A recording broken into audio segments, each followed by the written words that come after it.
that did not solve the issue. All right, so I guess this is going to be more of a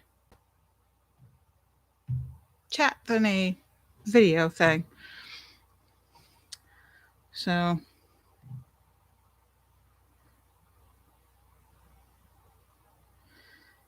I'm here if anybody comes to watch. I'm still trying to figure out the camera. The camera is not working with YouTube.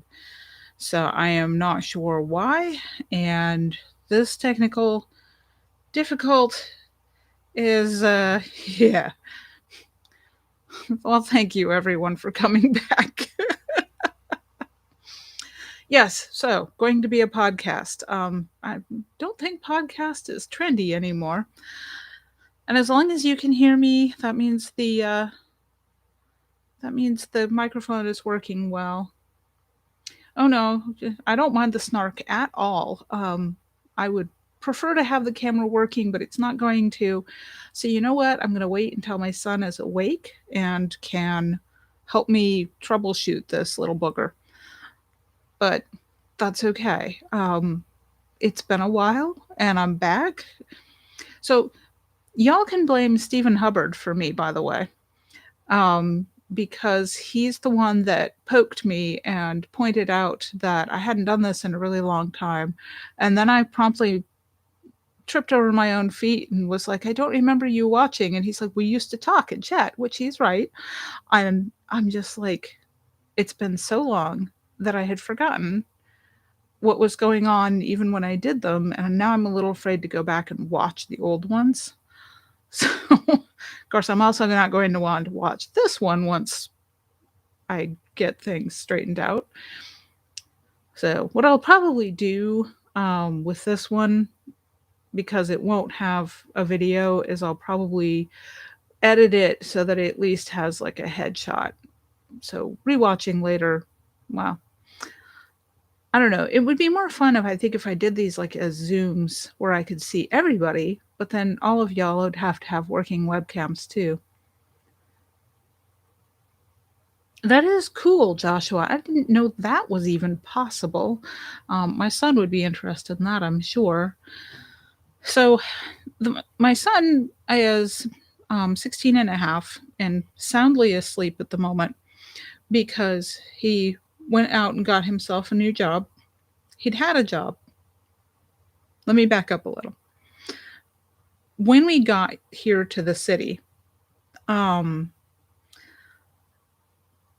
part of the reason that I opted to get an apartment deep in the city is that I thought that it would be easier for the kid to get to school because we're not doing traditional schooling, and for him to get a job, which he really, really wanted. So it turns out that the answer to that is not really and no. um, because the first job that he landed was at a fast food joint. And Joshua mentioned the accent a minute ago.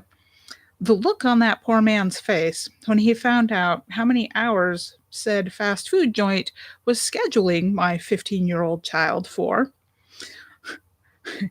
and the tone in which he said, that's illegal. I cannot replicate that, but so they were scheduling the kid for 30 to 36 hours a week. And I don't remember exactly what the Texas statute is, but basically you can't work a 15-year-old that hard in Texas. Unless, of course, you're a fast food joint and said 15-year-old's mother is just like, eh. Now, when we had a conversation with the manager, actually, I wasn't involved in that. My son did it because I'm not a helicopter mom. But my son had a conversation with the manager and said basically, school starting soon. I can only be working 10 to 15 hours a week so that I can devote time to classes and homework. And they ignored what he said and continued to schedule him for 38 hours a week. So he quit with my full knowledge and approval. Fast forward several months, he's been doing school, and then he decided that he also wanted to pick up a job, which I had told him was fine once he got his feet under him as far as his school routine. So he's now walking not 2 hours, 2 miles, which he tells me is about 30 to 40 minutes, depending. So he walks 2 miles to and from work, and he's working as a um, stock boy at a craft store, which he's delighted with. And I figure he'll never actually bring real money home, but he's only working a set schedule of 20 hours a week, which is fine. He can handle that. And I'm fine with the fact that 4 miles a day plus pitching boxes around the store is going to do him far more good than the gym that I had signed us up for. Although I don't know that I dare cancel the gym membership just yet, so we'll see on that one. But the funny thing is that I could have gotten us an apartment much further out of town, and he still have wound up being able to find a job. And since the public transportation where we live is kind of crummy, which, to be honest, is par for the course with anywhere, um, he can't really get public transport to the local community colleges in a workable way. So we're continuing to do online school, which he hates, at least until he has a driver's license, which I hate the idea of, but needs must when the kid gets to a certain age. He's supposed to go do a certain thing. But yeah, no, it's good for him, and I am happy that he had the initiative to just basically decide, okay, I'm going to go get a job. I've been trying to encourage him to become more independent. And this was definitely an independent move, although he still has moments where I'm like, I don't even know, kid. Because I'll come home and he'll be like, I haven't eaten all day. And I'm like, it's not like there's not food in the house. But teenagers. And this is completely not what I'd planned to rant about when I was going to do the live stream, but that's okay because it's part of life. And knowing some of you that are in the chat, well, I mean, obviously my mom's in there, and I'm sure she remembers what teenagers were like. And Joshua and Koala, well, you've got it to look forward to.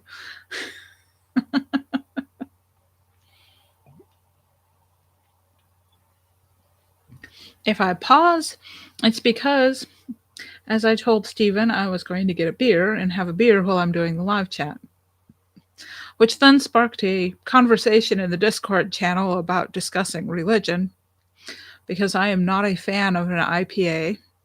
Stephen is. Although, I may have to take him up on the try an IPA that he likes sometime, to see if there are ones out there that are actually drinkable. My preference is for something darker and sweeter. So what I have currently in front of me is a Texas Ale by Revolver Brewing, Blood and Honey. It is ale brewed with blood orange peel, Texas honey, and spices. And it's kind of, I would say, a mid-weight beer, technical term there, I'm sure. And the honey and the orange are very nice. I do like a sweeter beer, and it does not have a lot of the hoppy bitterness to it. Yeah, no, that's actually why I picked it up, was the name originally. And I'm always a sucker for anything blood orange because I enjoy it. But I was pleasantly surprised when I picked up the beer the first time that it was good, and so I have acquired more, and it's a local brewery, which is nice. So that was one of those pleasant surprises. I hadn't planned to do any kind of alcoholic beverages because I'm essentially a single mom and have been for a while. And I always worry about the whole, what if I drink something and then there's an emergency and I have to drive there? The kids. But the kid that's still at home is now old enough to cope if there's an emergency. And if he's at home, which he is, um, then I can have an adult beverage and relax. And that's what I'm doing. Which segues into the topic that I actually did want to talk about in this live stream. So, I have a new job. Well, I've been there 4 months now, so new for relative terms of new. Certainly since the last time I did a live stream. I love my job. The fact that I, for the first time in my life, get to do a job that uses, I won't say all of my facets and skills, but I think we've touched on almost everything at this point, and there's still more to come. I get to be creative. I get to be a scientist. I get paid to read. That's called researching. I mean, I'm just over the moon. But one of the things I really like about my job, and one of the reasons that I even considered taking the job, because I was headhunted for this. At the time, I had something stable, and um, I didn't need this job. And so when my boss now interviewed me for the first time, it was a phone interview, and we spent like 90 minutes talking to each other on the phone. And I think it's probably the single longest interview I've done with a single person. I've done like half day team interviews where I went from team to team and did presentations and all that jazz. And I'm still a little salty that that place ghosted me. They never even let me know they were moving on to somebody else. But I digress. My boss and I have clicked in a way I don't think I usually click with people that aren't just friends. And at one point, I had told her I was a recovering workaholic. And so today, as I'm getting ready to go, and she's looking at me going, "Shoo, shoo, go home, go start the weekend." So about a half an hour before I was scheduled to leave, so it's a little bit early. But she was like, "Do you have any big plans for the weekend?" And I'm like, "Well, I have this anthology." And she looks at me and she goes, "I thought you said you were a recovering workaholic. That sounds like full on." And she's not wrong. I have been treating Sanderly Studios like a second job, and I have been devoting up to 20 hours a week on that outside of the 40 plus I'm putting into the day job. So, yeah. So she knows that I like the botanical gardens, and she was like, "You need to go do something for yourself this weekend." Okay. Sunday I'll go to the botanical gardens. I'll go to the gardens. And she's like, "There's this tea house." And then she tells me about it and she tells me where it is. And so I'm supposed to report back on Monday. So I'm going to go and have tea at the tea house, which is coincidentally, and how she knows about it, she's not into the botanical gardens, but what she is into is the large antique mall that the tea house is in. So this could be dangerous. But on the other hand, it got me thinking about the fact that I have been, um, oh no, she's totally momming me. She does this to everybody on the team. So the company I work for is tiny. When we're fully staffed, we're 10, 12 people. We are not currently fully staffed. Um, so we are going to try and hire a couple of people, but that's been hard. That's a whole nother thing. It won't actually make my job any easier because I won't have a full-fledged minion, but I will be in supervisory capacity for the person that we hire, because our quality manager is currently working from home quite a bit and only in the office part-time, and since technically it's his minion, I guess we get to share a minion. We're that small. I get to share a minion. Anyhow, I digress. Um, so yeah, no, my boss is totally momming me, and to be honest, there's been times I've mommed her right back. She's going through downsizing and selling a house and dealing with a bunch of crap, and there's been a couple of times that I've pointed out to her that when she moves, and it's funny because I was telling her this and I'm thinking the same thing to myself, don't fill up the whole space. She was talking to me about all the things that she and her late husband had collected together and all of these memories that are tied up with these things, and now she's going through trying to scale back and get rid of stuff. And I pointed out to her that she needs to leave some empty space for memories that she hasn't made yet.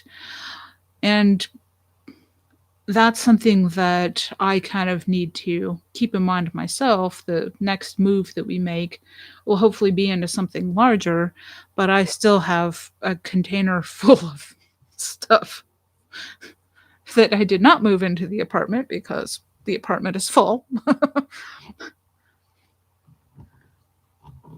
Mom, that's kind of what she's doing. And I think she's just basically gone through a lot of stuff and been like, okay, I no longer love this.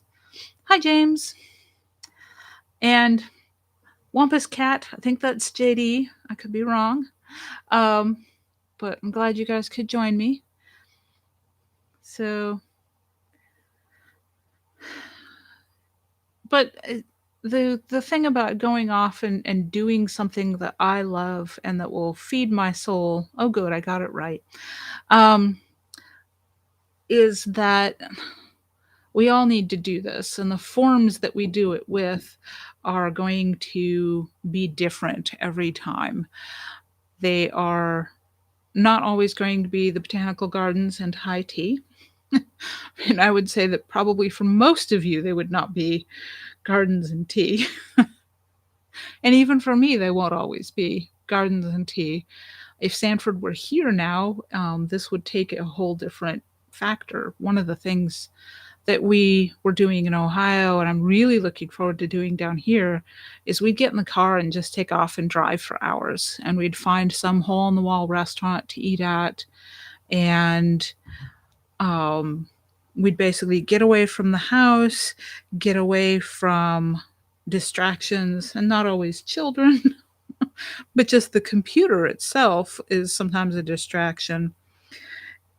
So it's good to take care of yourself, and it's good to be reminded of that need to take a step back from the hurry and the flurry.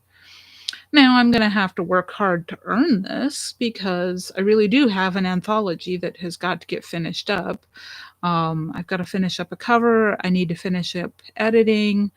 I need to pull one last story out of a writer who's almost certainly not listening right now. Otherwise, I would nag him this way instead of just in emails. I'm about to escalate to texts. um, and I have a picture book that I'm working on. I have to get the. I'm done with the illustrations, and this is okay. So this is Task Force Chewini and the Poultry Liberation Front. And hello, Aaron. The story behind the story here is that a friend of mine was kind of down the mouth. And then the whole mess with Afghanistan hit. And he had been doing these funny little things on social media about his dogs and the neighbors' chickens. So I started to illustrate those because I knew it would make him laugh. And he's a good friend. And I really he's been very encouraging to me over the last few years. So I wanted to do a little turnabout. Well, what neither of us expected was because I put my art on social media, mostly in the art groups, unless I'm doing a art challenge like No Inktober. I have people that saw it and they saw Law Dog stuff, and being mutual friends, they put 2 and 2 together and came up with 4 and decided that we needed to do an adult coloring book. So,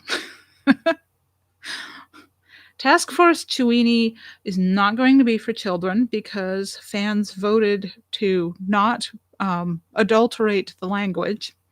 So it's a very adulter language. and so it will be an adult coloring book because it's going to be black and white. So black and white for children's books when we're self-publishing through Amazon keeps the costs down.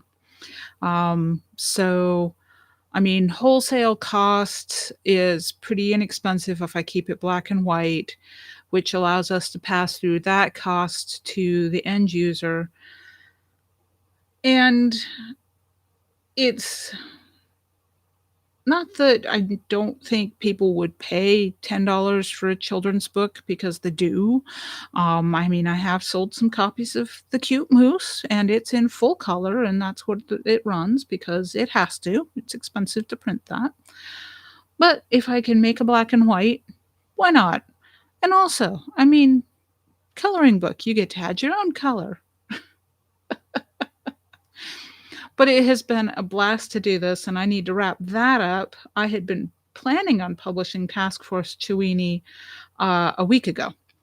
And because I did No Inktober and I did it from prompts, there was no time. I did not have the spare time to do the last illustrations that I needed for Task Force Chewini. But that is gone now, and I'm focused on Task Force Chewini. And I might, oh gosh, Mom, I would say Task Force Chewini would be a great one for her, except it won't be, so let's not. Although I suppose since she can't read the words, but yeah, no, I don't know. I may have to talk to Law Dog about that, but the fans did say, no, we want the language just as he wrote it. So, okay. Mixed blessings.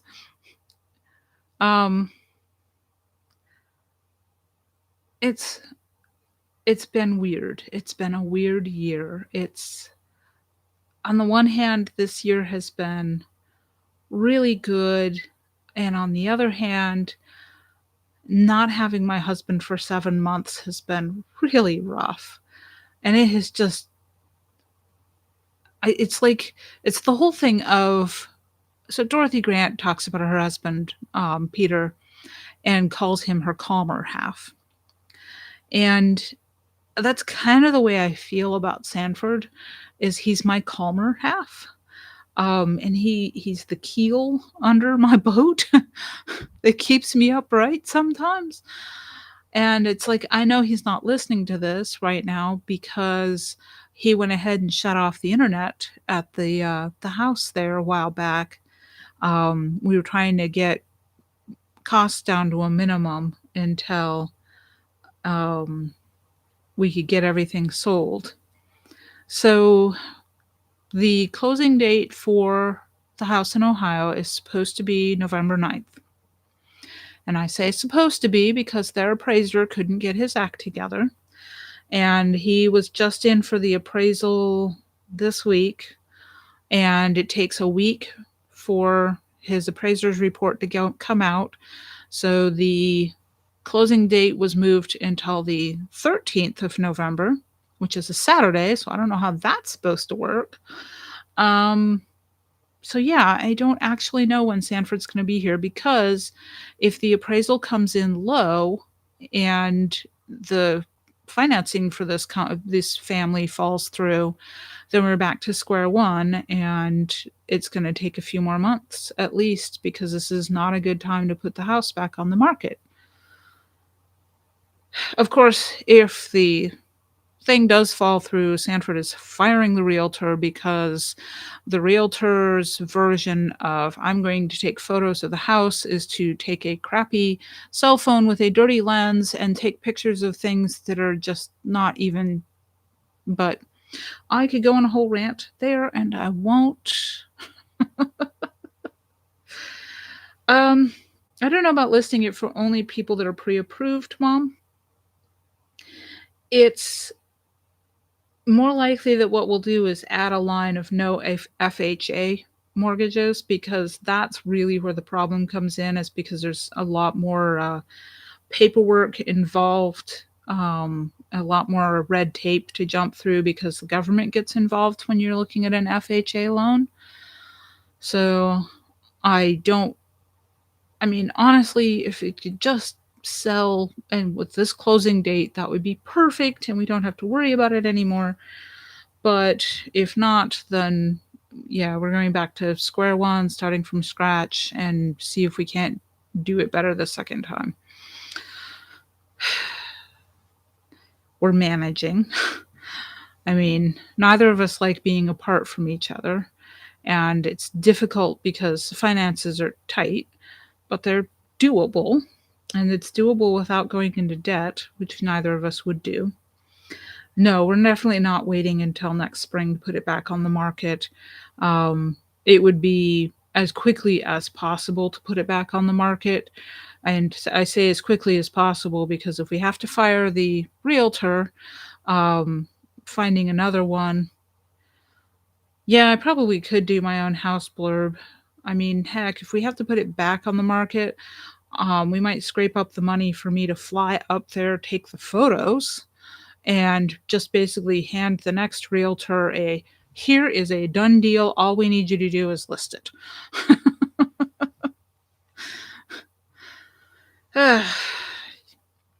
Selling this house was not supposed to be this much. Well, I don't want to do for sale by owner because I don't know enough about the hoops that need to be jumped through, and I can't be there. That's been part of the problem to begin with. If I were to go back and do this again, honestly, I'm not sure I could have done it differently because job. I had to be down here for the job. I couldn't be in two places at once, and getting it sold and then coming down here to find a job wouldn't have worked either. So it is what it is. It was supposed to work this way, but the best laid plans. And in the meantime, I'm trying to get back into routines, which will include a Friday night live stream. Fridays seem to work well. I'm willing to adjust the time. If the 6 p.m. Central time doesn't work for y'all, let me know, and we will fuss with the time. I'm usually home from work around 4 on Fridays. So the live stream could happen anytime after, say, 4:30, because I need at least a moment to come in the door and deal with whatever. Hi, Dad. I'm glad you found it.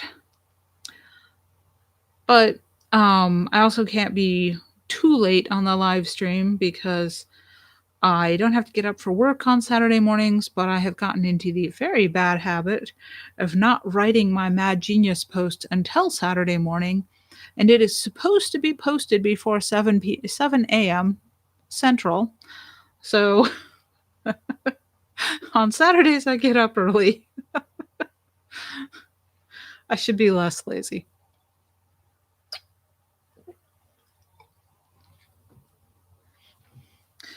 So let's see here. We talked about Task Force Chewini, and we talked about self-care. Tea, walk in the gardens, whatever floats your boat. Take the time, get some rest, some mental disconnection from the real life, and that means leaving the house for most of us. Mom, I will try to get to the point where I can do schedule the stream starts. I will have to figure out how to do that. I should probably talk to Jim Curtis because he knows how. Um, and that's the other thing I need to do before next week is figure out why my camera is not working.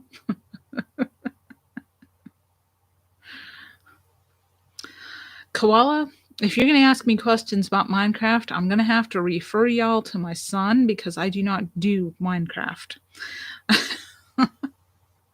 He has tried to teach me, and he gets really frustrated with me because he's like, no, you're not doing it right. I'm trying, buddy. I don't do computer games anymore. And it's not because I probably wouldn't enjoy them. It's because back in self-care, yes, I can see that. That is in essence getting out of the house. You're building a whole nother world in Minecraft. Come to think of it, that's what I do with my stories. So back in probably 1998, I was introduced to the wonderful world of computer games. There may have been consoles back then, I don't know. And my ex introduced me to World of Warcraft, which at the time was a disc you could load it into the computer. And he introduced me to Myst, which for mom is spelled MYST. And about 2 months later, I looked up from the computer and realized that I cannot play video games because I lose myself into a black hole. So I put them away and never played again. There have been times, and there's actually a game. There's actually a game my son was showing me a trailer on that looks like it would be a ton of fun to play. The art is absolutely amazing. It's called Stray, and you're playing from the point of view of a stray cat on the street. A little more to it than that, but I'm just looking at this going, that looks like fun because you're bouncing around off of like walls and boxes and stuff to get places because cat. I'm probably not going to. At this point, I don't have the reflexes that I think are required to play a game. It's fun to watch someone play a game. I mean, I got to sit and watch my friend Jason play a game that involved trying to kill a giant hermit crab. That was entertaining. Also, he died a lot.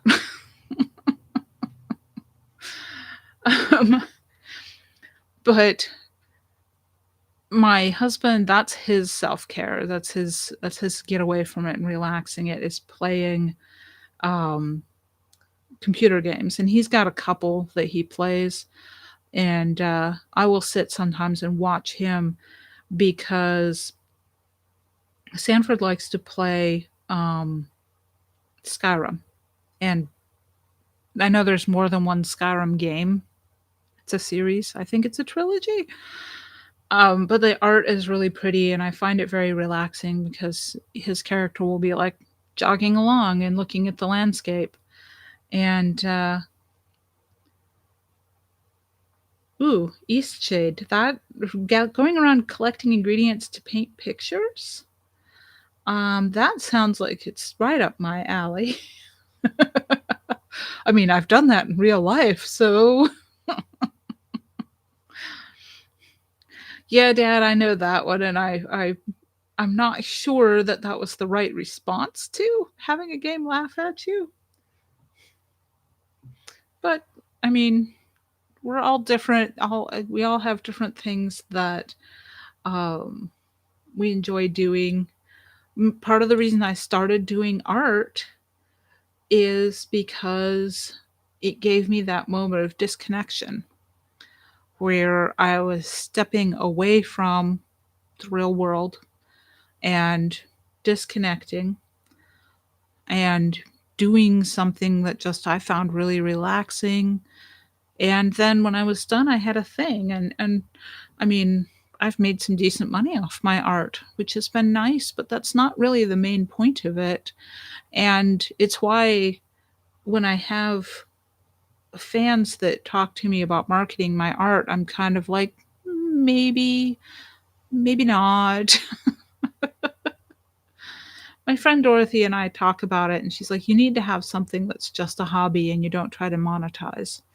Which, I mean, I do monetize the art because obviously I'm doing illustrations for children's books and coloring books.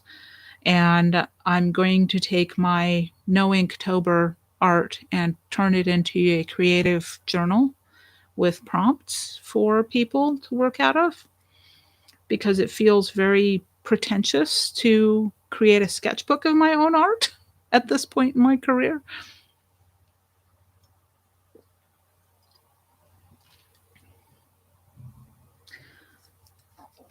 And as far as the art goes, I'll probably stay with ink, or digital ink, because as much as I would love to be able to paint and to paint at a level where I can see it in my head, the honest truth of the matter is you have to study for years and years to get that level. And I don't have the time to devote to that. I want to write and I want to do art. So, in order to make time for the writing that I need to do, that I want to do, I can't do the art at that level. It's it's a compromise in my life that I struggled with for a while, but I've come to grips with now. The other nice thing about art right now, and part of the reason that my artwork this October was what it was, is because I have been doing it to keep my hands busy while I was talking on the phone with my husband for about an hour every day. And I don't usually take that much time. Do um, Doing art for me, because I'm such a scatterbrain, and I get distracted and I bounce off to the next thing. So art for me tends to be more of a 15, 20 minutes at a time. That's why I do such a minimal style, because the idea of coming back to the same piece of art for weeks, which you have to do with oil paintings, I just, I don't think I have the patience for it. So, so it's one of those things that I'm at a point now. I just had my 45th birthday last month. And sorry, mom, I know I just made you feel old. I'm at a point where I'm officially middle aged. And I'm about at the mid range of what I expect my lifespan to be. And that's barring, of course, accidents and oddities which life can throw at you. And it's one of those things that I just kind of had to be like, okay, I have to decide what I'm doing and make plans based on that. See, now you're middle aged too.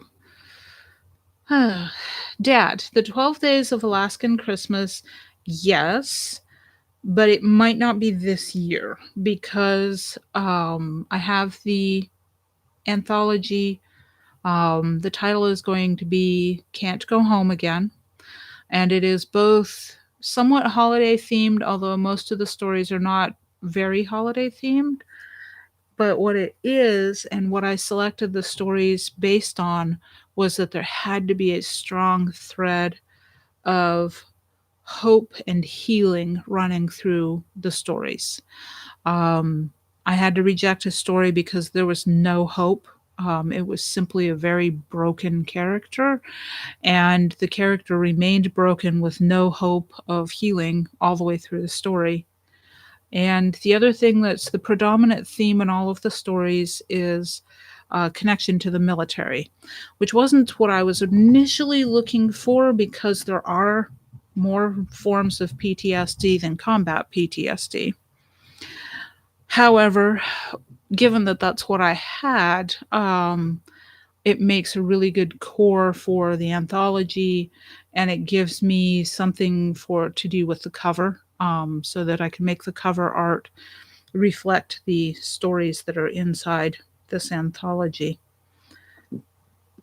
So this anthology is something that I'm really passionate about. I might not have done it had I realized I was going to move, but I committed to the anthology back in January or February of this year, very early this year, before I realized I was going to uproot my whole life and move halfway across the country, before I realized I was going to be apart from my husband, before I realized I was going to switch jobs not once but twice. Um, it's been a year, and this anthology is very important to me, and I'm going to give it what it deserves. I'm hoping currently to have it published by the 15th of November. However, some of that is going to depend on the final edits and the kind of turnaround I can get out of my authors for those. Um, so we will see. But because of the anthology, Task Force Chewini still needs to be finished. And gosh darn it, I really think there's something else I'm supposed to do in there, and I can't remember what it is now. Anyhow, I don't know that I'll get the illustrations done for the Alaskan 12 Days of Christmas in time for this year, Dad. And I know I'm rattling on and taking forever to say anything because I'm tired, but it's okay. I really appreciate that y'all showed up to listen to me, and it's nice to have Mom and Dad there, even if you two are tweaking each other in the comments. Love you guys. Joshua, probably yes. I tend to be something of a chameleon when it comes to accents. So, other than the long term, not a British accent that people accuse me of having, but it's either a slight speech impediment, which two of my children have inherited, or it's the fact that I spent so long reading British literature. Ah, it's been interesting. I went back just recently and was reading an author that I haven't read in a very long time. And I think everybody that's in this knows that there's a Discord server uh, that I run called Book Club with Spikes. And if you would like to be in Book Club with Spikes, ping me someplace not in the chat here, and I will send you an invitation link. But anyhow, we were discussing older books in there, and then my dear husband and I were having a conversation, and he'd mentioned The Secret Garden, which, by the way, is the name of the tea shop that I'm going to on Sunday. It's called The Secret Garden. And so I was reminded about Frances Hodgson Burnett, and I told him in the course of that conversation that I had read all of her stuff. I was wrong. I had not even begun to. Joshua, that's up to you. The spikes could be either on the books or the clubs. So I had not even begun to read all of Frances Hodgson Burnett's books. However, they are all in public domain, and Amazon makes it actually pretty easy because all of the Project Gutenberg books have been uploaded to Amazon, and you can get them for free and download them quickly and easily to your Kindle app if that's your preferred reading way, which it is currently.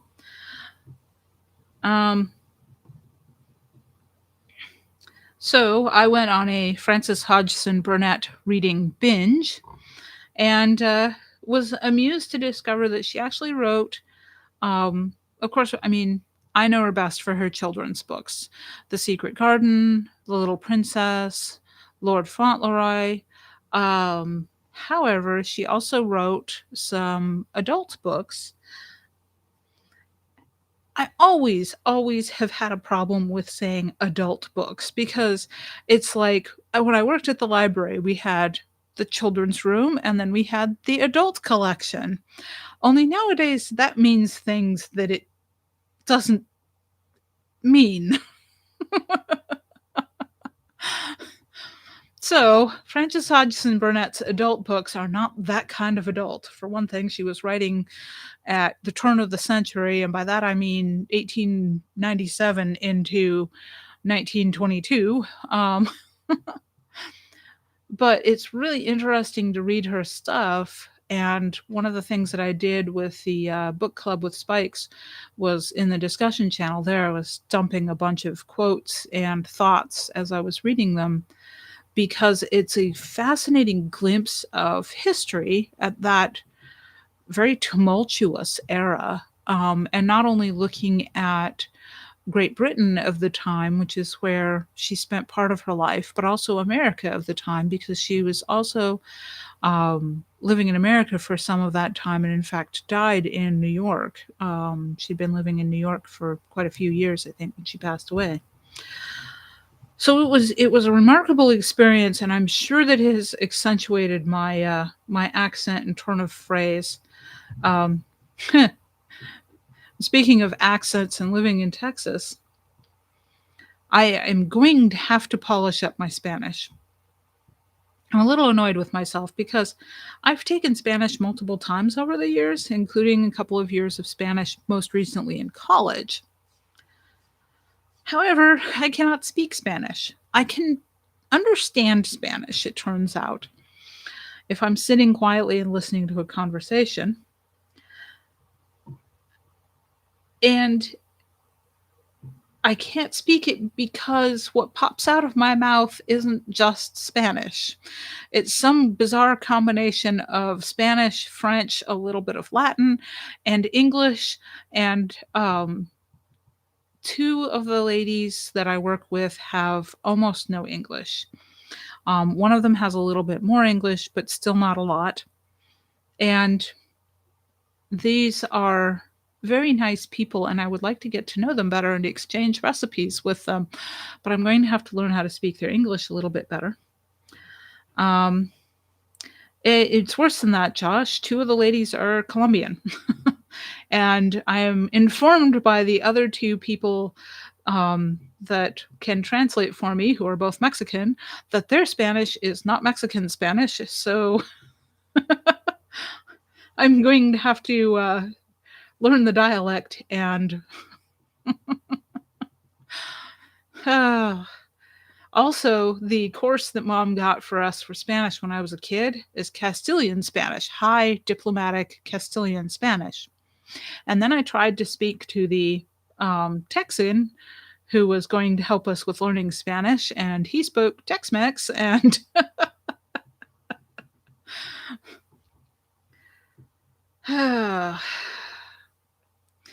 yeah, it's always an adventure. But both of the people that usually translate from me happened to be, one of them wasn't there today at all, and the other one happened to be out to lunch. And one of the Colombian ladies had a problem and was looking for the translator. Okay, so Brazilian is Portuguese, which I can actually understand Portuguese, or at least the Brazilian version of Portuguese, but I definitely can't speak it. So, but yeah, today I was trying to talk to one of the production ladies, and couldn't do it. We managed with a bit of Spanglish, but I'm put Duolingo on my phone, and I'm going to start practicing my Spanish again because I'm going to need to. And it's not that they don't want to learn how to speak English. They do. They'll ask me what the name of something is, or my lab's pretty much going to be untranslatable because Joshua, I can only imagine. But yeah, the lab stuff is going to be kind of untranslatable because I had trouble finding words for well, college Spanish, the dictionary they gave us did not have the words for insect or goat. And I was like, I mean, goat, I know goat, but I was trying to figure out if cabrito was just the meat or if it's also the animal. And yeah, no, goat is tasty. I have sources for goat here. I need to really go over to the local carniceria and see if they have goat. Um, English is the most diverse and inclusive language. And we do our inclusion the old fashioned way by mugging other languages in dark alleys and going through their pockets for spare words.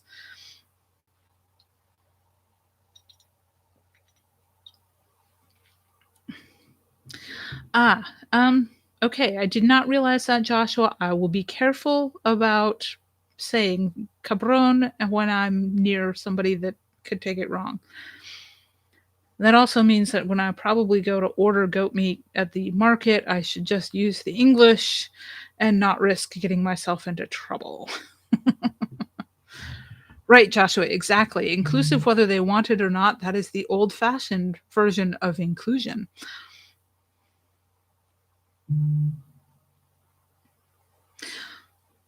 Mom, about that 30/30, um, says Sanford's going to be getting in touch with you and going to come by and pick up the rifle and cast iron. And if you would like him to put goat down, he might be willing to do that at the time. But I don't know that you even want to deal with trying to butcher out the goat. Might be better to find a processor, Mom, and set it up so you can put goat down and take them straight to processing, and then you could get back the packaged up meat when they were done with it. Your neighbors have meat goats. Right, and that's what I figured you didn't want to deal with the butchering. Putting it down's the easy part. Butchering? Ooh, yeah, no, you don't want to eat that at all. Oof. Yeah, no, okay. I should probably, because the comments are going to go away, I should explain more of what I'm talking about. Mom has an extra buck goat, and Mom's giving me her rifle because I'm going to try and get some hunting in down here in Texas. Yes, I know, like I'm not already doing enough, but hey, hunting is also a form of relaxation. There's a reason they call it hunting and not catching. Same joke you use on fishing. But so an intact buck is not good eats.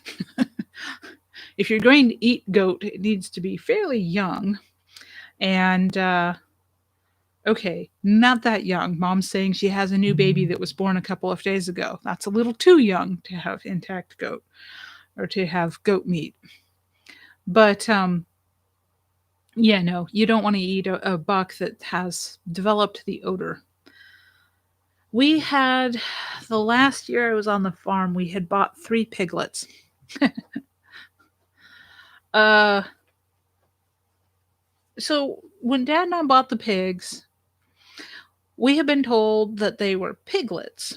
And so we were thinking, okay, piglets, they're going to be not too big. I mean, size of a couple gallons of milk maybe.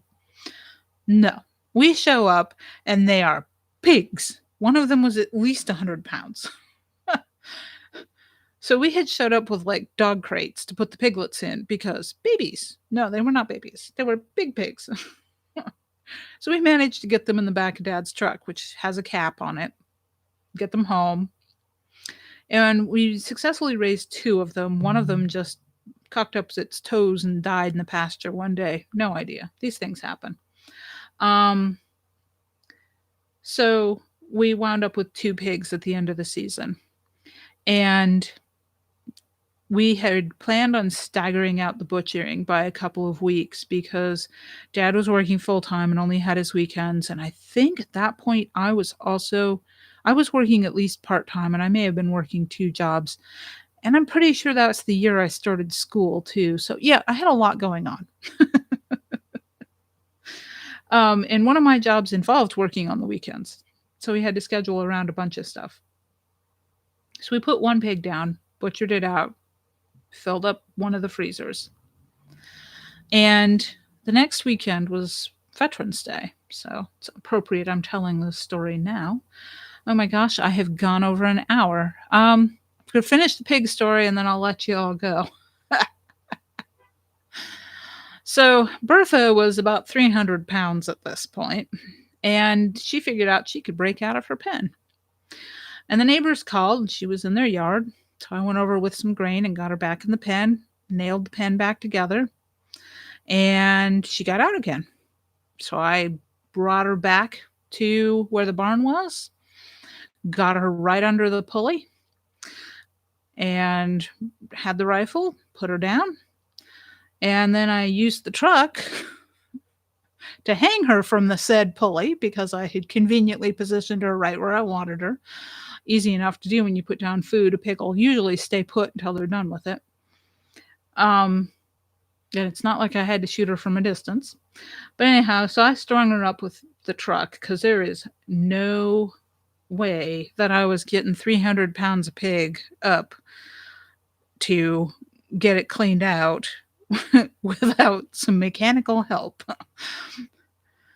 And Dad came home from where he'd been on Veterans Day, which was out to lunch with his dad. And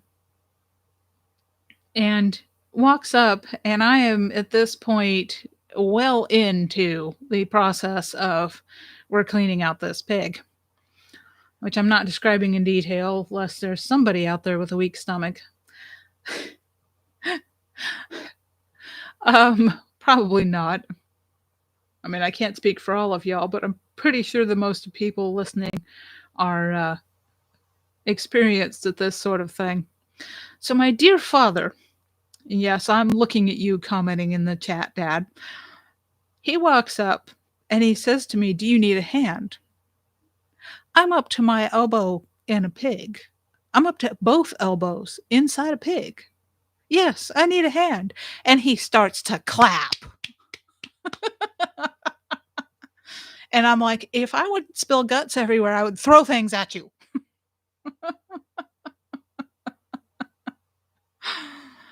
Oh, yeah. No, that was the last pig. At this point, I have been promised wild pigs because evidently wild pig, if you get them when they're little pigs, are good eating. And one of my coworkers has promised to teach me how to cook roast suckling pig, or more properly, to smoke roast suckling pig. House goals. Hi, Grandma.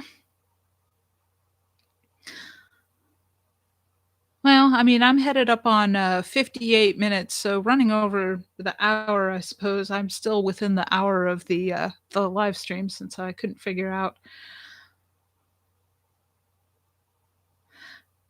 Yeah, I can see Grandma doing that. But 9 months pregnant, going up a ladder is just that's a kind of amazing balance. Oh, well, thank you all for coming. I will do this again next Friday, and it looks like in the comments, 6 p.m. in Central is a good time for y'all. And I will do the same thing I'll announce it on the various social medias. And if you subscribe to the channel and click the notification button, you should get subscriptions. You should get notifications. However, that doesn't always happen, and I think it depends on having access to going into your YouTube account, which I know some people don't do all that often. I don't. These days when I listen to YouTube music, I use an app, so it doesn't show up for me. So yeah, no, Friday, 6 p.m. And thank you, Josh. I appreciate you being subscribed. Now, I noted I've jumped up to like 70 subscribers now. I might actually hit 100 subscribers. Oof, that's like rarefied air for me. Well, this was fun, and hopefully next week I'll have figured out how to have camera as well, and you guys can see the face. And I mean, the voice really is what's important, right? And thank you. So I am going to sign off for the evening and call my husband and talk to my husband, and I will see you all next week. Don't forget to take care of yourselves. Good night.